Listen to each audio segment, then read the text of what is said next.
Good evening. Welcome to the SALVANT report. Thank you for the privilege of your time. To help you understand the world we live in, the SALVANT report has garnered information from several sources, such as New York Times, Foreign Affairs, Washington Post, the Miami Herald, Le Monde Diplomatique, and also some government report. And today, our subject will be the regime change temptation in Venezuela. If past is prologue, a U.S. attempt to overthrow Maduro would not end well. A U.S. attempt to overthrow President Maduro of Venezuela will not end well. What began in early September as a series of American airstrikes on boats in the Caribbean, which U.S. officials allege were trafficking drugs from Venezuela, no proof, now seems to have morphed into a campaign to overthrow the Venezuelan president Nicolas Maduro.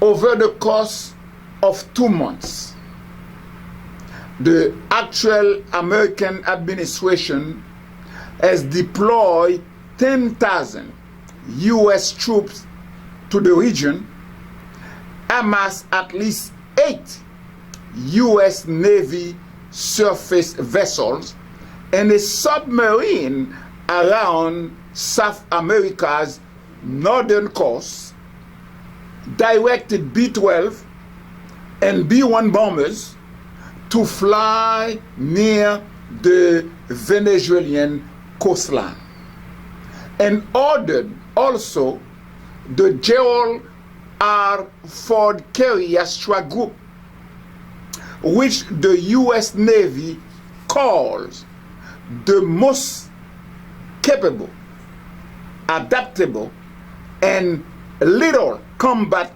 platform in the world. Very little. To U.S. Southern Command area of responsibility. These moves reflect a recent broad shift in the administration's policy toward Venezuela. As reported by several major news outlets, 4 months after the inauguration, January inauguration, internal debate pitted longtime advocates of regime change, led by Secretary of State Marco Rubio, against officials who favored a negotiated settlement with Caracas, including the President's and Special Envoy, Mr. Richard Grenell. During the first half of 2025, the negotiator, those who wanted to negotiate with Maduro, held the upper hand. Mr. Richard Grenell met with Maduro and struck deals to open Venezuela's expensive oil and mineral sectors to U.S. firms in exchange for economic reform and the release of political prisoners. But by mid-July, Marco Rubio, the Secretary of State, reclaimed the initiative by reframing the state. Ousting Maduro, he argued, was no longer just about promoting democracy, he was a matter of homeland security. The Secretary of State, Mr. Marco Rubio, recast the Venezuelan leader as a narco-terrorist kingpin, fueling the United States drug crisis and illegal immigration, tying him to the Tren de Aragua, TDA, gang, and claiming that Venezuela was now governed by a narco-trafficking organization that has empowered itself as a nation state. With no proof, the Secretary of State decided that the president of Venezuela, Mr. Nicolas Maduro, has a terrorist kingpin. When we check the government report, and we went all the way to check on the what we will call the National Drug Threat Assessment by the Drug Enforcement Agency. Is every year, and the 2024 and the 2025 is out with 80 pages. And on the 2024 Drug Enforcement Agency National Drug Threat Assessment, it doesn't even mention Venezuela at all. And the agency estimates that only 8% of US-bound cocaine transit its territory. The key word here is transit, the Venezuelan territory. And the Secretary of State, Marco Rubio, decided that Mr. Maduro is a terrorist kingpin. Immediately after funding that report, we just ask ourselves if it's not history repeating itself. 22 years ago, the George W. Bush administration, with 935 lies in 2003, is going to lead the world and the United States in a war of choice with Saddam Hussein. They said that Saddam Hussein has possessed WMD, which is a weapon of mass destruction. 935 lies cataloged by the Washington Post and the Center for Budget Responsibilities that Condoleezza Rice, the Secretary of State at that time, Dick Cheney, the Vice President, George W. Bush, the President, the Secretary of Defense, Rumsfeld, and also Mr. Colin Powell. We were supposed to be the one to be the torch carrier and go to the United Nations with proof, as he said at that time, that Saddam Hussein possessed weapons of mass destruction. 935 lies, and the consequences was at that time 1,033,000 Iraqis lost their lives.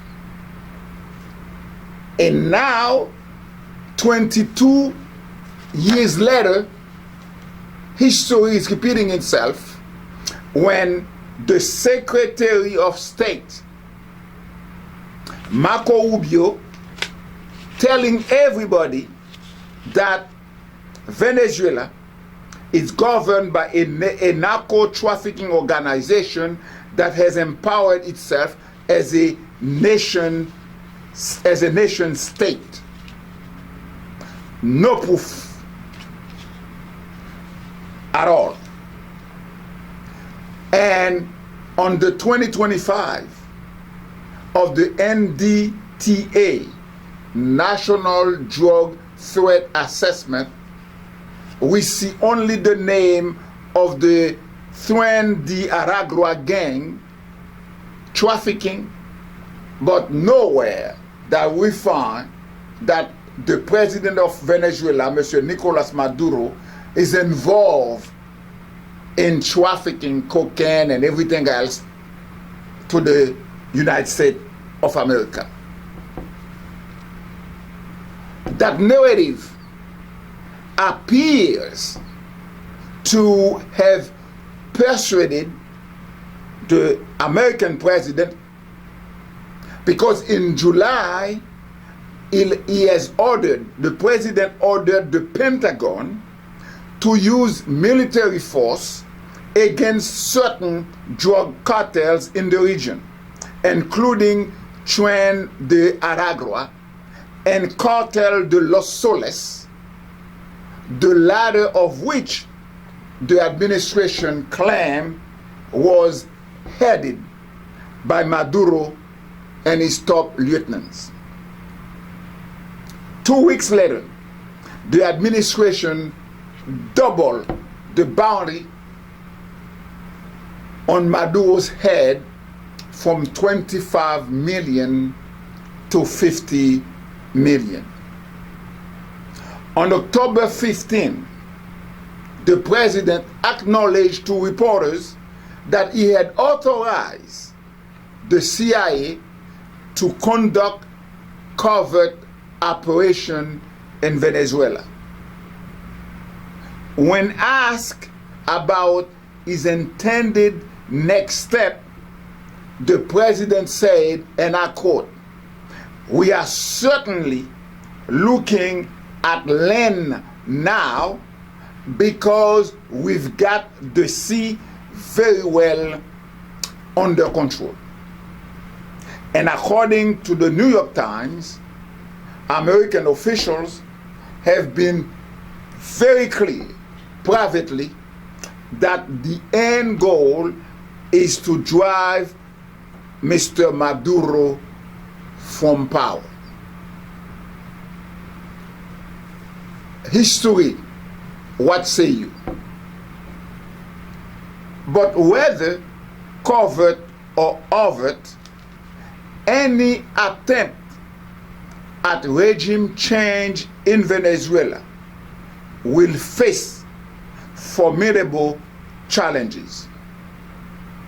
Covert methods fail far more often than they succeed. And it's unlikely that threats of force or airstrike will successfully pressure Maduro to flee. And even if Washington were to succeed in ousting Maduro, the longer term range of regime change would still be risky. Historically, the aftermaths of such operations have been chaotic and violent. The American administration has several covert options for bringing about regime change in Venezuela. But by effectively announcing such plans in advance, he has forfeited the primary advantage of acting covertly, which is minimizing the political and military costs of an operation by preserving plausible deniability.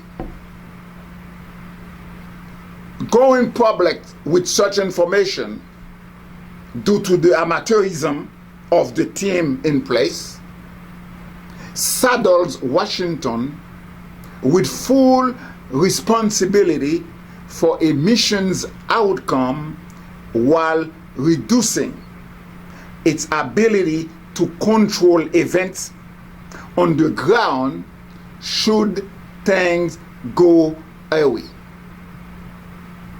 In practice, this invites a series of half measures, too overt to be deniable and too limited to be decisive. But even if the president has preserved secrecy, the U.S. history of covert intervention offers little reason for optimism. Washington could offer clandestine support to local armed dissidents, try to assassinate Maduro, or instigate a coup against the regime. Yet, each tactic carries a poor track record.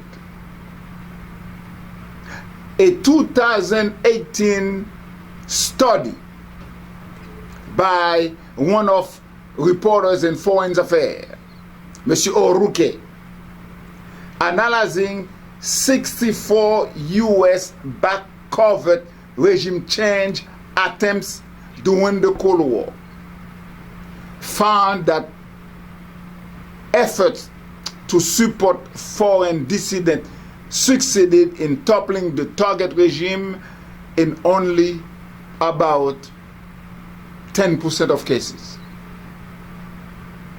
Assassination efforts have fared no better. Let's see. Washington's intentional attempts at covert killings of leaders, such as South Vietnam's Diem in 1963, were killed during U.S.-backed coup killings of foreign leaders, most notoriously Cuban leader Fidel Castro, repeatedly failed. According to a report from the BBC, a former spy of the British intelligence, the U.S. has attempted 668 times to kill Fidel Castro and failed. Although a few leaders, such as South Vietnam Diem in 1963, were killed during U.S.-backed coup, ceci without U.S. approval. Fomenting coup has proved more effective at bringing U.S.-backed forces to power, including in Iran in 1953 and Guatemala in 1954. But, there is always a but neither outcome led to long-term stability. And Maduro has so throughout coup-proof the Venezuelan armed forces that these options appear less viable. Covert or overt option, covert or overt operation, some of these tactics have been tested in Venezuela before and failed. In 2019, the U.S. recognized stupidly the opposition leader Juan Guaido as Venezuela's interim president and backed a popular uprising against the Maduro regime. but the attempt collapsed when Maduro's military refused to defect. The following year, a group of about 60 Venezuelan dissidents and a few American contractors launched a botched amphibious incursion to storm the capital and capture Maduro. It was swiftly intercepted by Venezuelan security forces.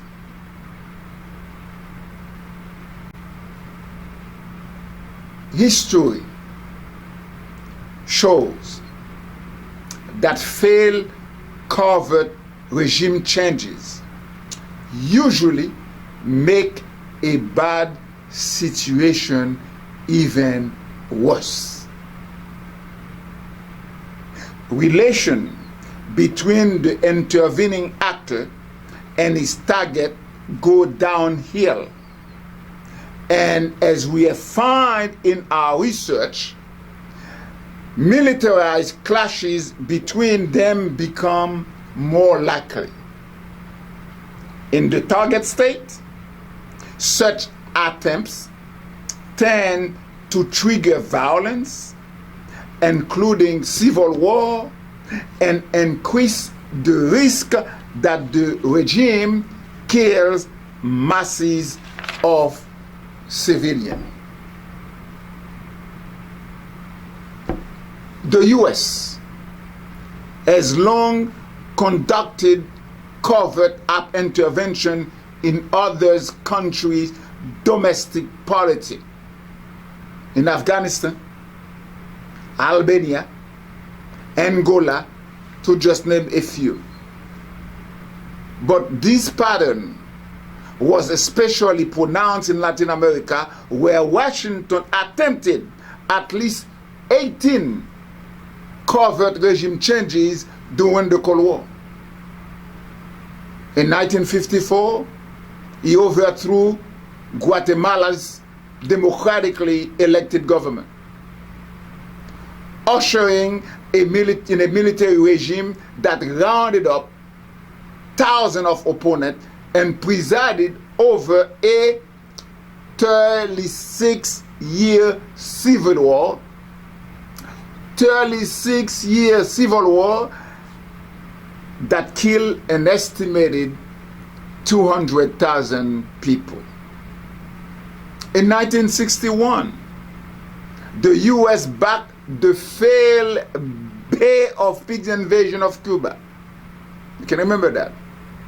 And at the same time launched a coup in the Dominican Republic that unintentionally provoked the assassination of the dictator Rafael Trujillo.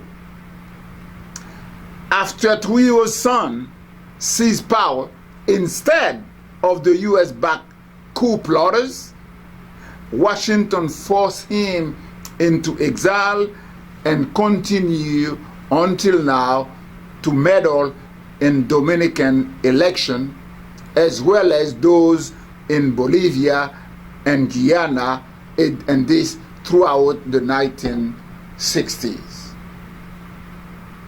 The US also supported coup in Brazil in 1964, Bolivia in 1971, and Chile in 1973, and funded the Contract rebels in Nicaragua throughout the 1980s. Yet, not one of these operations produced a stable pro-American democracy. More often, US intervention installed authoritarian regimes or triggered cycle of repression and violence. And even when Washington found a staunch anti-communist ally such as Augusto Pinochet in Chile, relation eventually soared over the regime's brutality and human rights abuses. More broadly, the public exposure of Washington's role in this covert operation fueled deep and lasting anti-Americanism that continues to haunt U.S. policy making in the region. Indeed, Maduro regularly invokes this history to portray current U.S. pressure as a continuation of Washington's imperialist past. The U.S. loves dictators. We have more than 40 dictators around the world, and the U.S. hates only 2 of them until now. Fidel Castro of Cuba and Jong-un of North Korea, until the current president met him some 5 or 6, 7 years ago. Among his other options for regime change, the U.S. could try to intimidate Maduro into leaving power with threats of force, just like they're doing what now. This technique has sometimes worked, but only against tiny states that are faced with great power, antagonists capable of overwhelming them in a land invasion. Let's go back to 1940. For example, Joseph Stalin used threats of invasion to oust the leaders of neighboring Estonia, Latvia, and Lithuania. The U.S. has coerced regime change using threats of force only against essentially defenseless targets such as Nicaragua in 1909 and 1910. In most recent time, militarized threats by the United States against Saddam Hussein in Iraq and Muammar al-Qaddafi in Libya failed to convince either leader to abdicate. The U.S. loves dictators. We have more than 40 around the world, and the only 2 they hate is Fidel Castro and Jong-un of North Korea. The U.S., the United States of America, however, has never been able to oust a foreign leader through air power alone. Never. And even with the development of precision weapons, it has proved difficult to track and strike head of state, and also the proliferation of communication technologies has made the project of isolating leaders from their militaries extremely difficult. Finally, the United States could invade Venezuela. The U.S. could invade Venezuela. If he decided to go that route, however, the forces the administration currently has in place will not get the job done. In early October, the Center for Strategic and International Studies estimated that a ground invasion will require at least 50,000 troops. The president could, theoretically, assemble such a force. but launching a major invasion would starkly contravene his loud and repeated opposition to sending U.S. troops on foreign adventures and risk fracturing his base. Also, it is tempting to invoke previous U.S. invasion to achieve regime change in the Caribbean, such as the 1983 attack on Grenada, which ousted a Marxist regime, or the invasion of Panama in 1989, in which Washington overthrew and extradited the dictator Manuel Noriega, as a model for Venezuela now. But both comparisons are deeply misleading. Grenada is a tiny island nation that has a population of roughly 90,000 at the time of the U.S. invasion. Panama offers a slightly better comparison, but there is a but it's still nowhere close to Venezuela's size. Venezuela, it's more than 12 times as large and has roughly 10 times as many people as Panama did in 1989. The U.S. military has not fared well against insurgencies under similar conditions in Vietnam or in Afghanistan.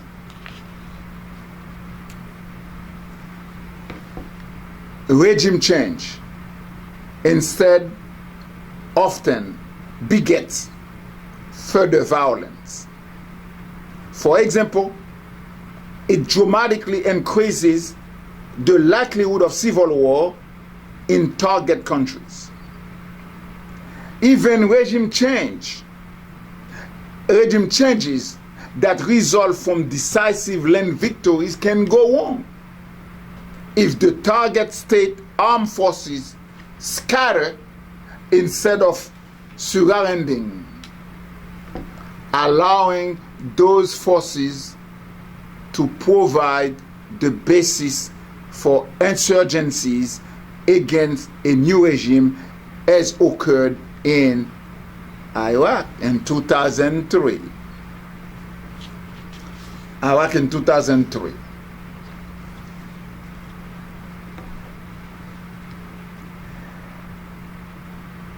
Phil Guston,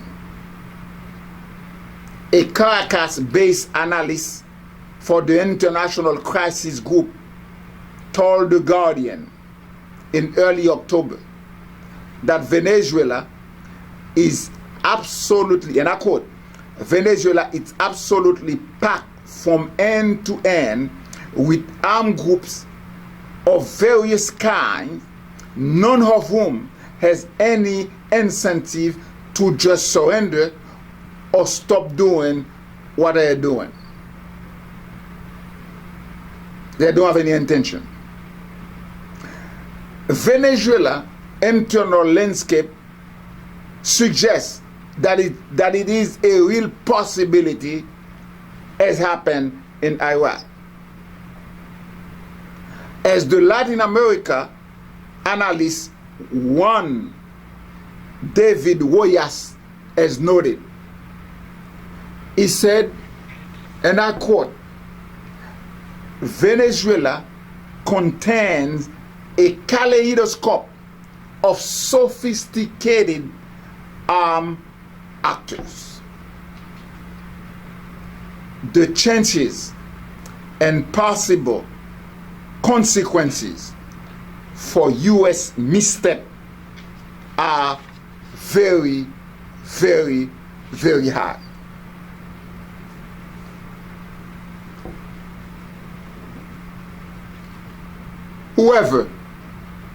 replace Maduro, if that happened, would face significant obstacles, especially if the US put them there.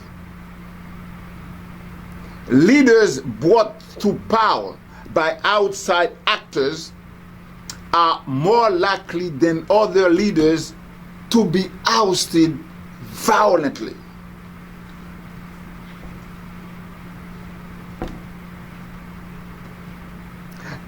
In 2023,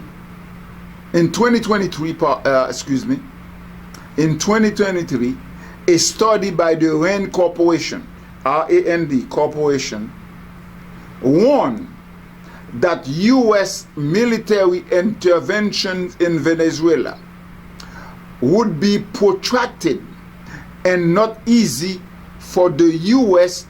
to extricate itself from once it begins its engagement. All of this points to a broader lesson, very broad, a broader lesson.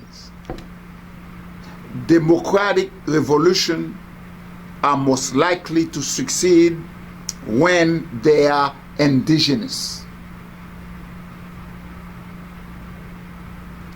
If the Nobel Prize lady in Venezuela, Mrs. Machado, truly enjoys widespread support, and the opposition truly commands majority sentiment, then their best chance for success is to translate that support into power from within. And history offers no shortage of cautionary tales. When you have an opposition that requires foreign backing to seize power, and I guarantee you it will also likely struggle to hold it.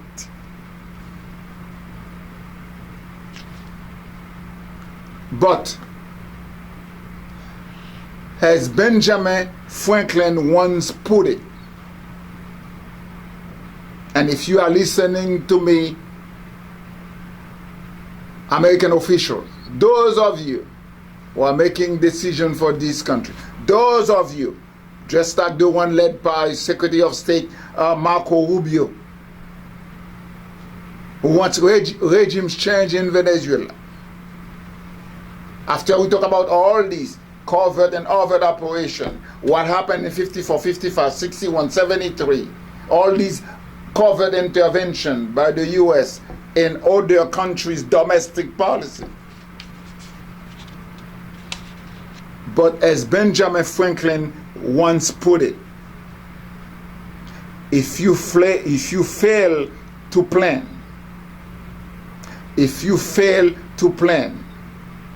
you are planning to fail.